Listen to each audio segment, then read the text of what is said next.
ከቤተ ክርስቲያን ነገ አዎ ይሄ የጳጳሳት መቃብር ነው ሁሉ ና አቡነ ሰላማን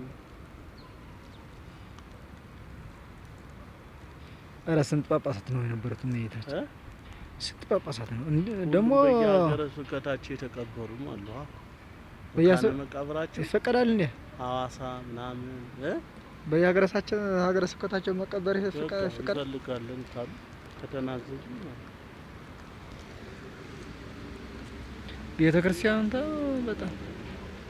በጣም ነው የሚያምረው ቤተ ክርስቲያን ቅድስት ሥላሴ አዲስ አበባ ነው። እባካችሁ ሼር፣ ኮሜንት፣ ላይክ፣ ሪፖስት አድርጉ።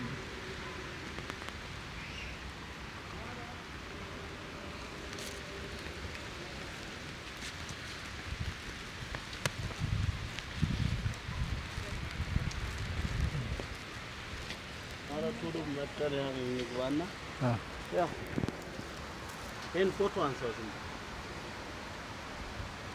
ብፁዕ አቡነ ሰላማ ሊቀ ጳጳስ ይሄ ትግራይ ነው።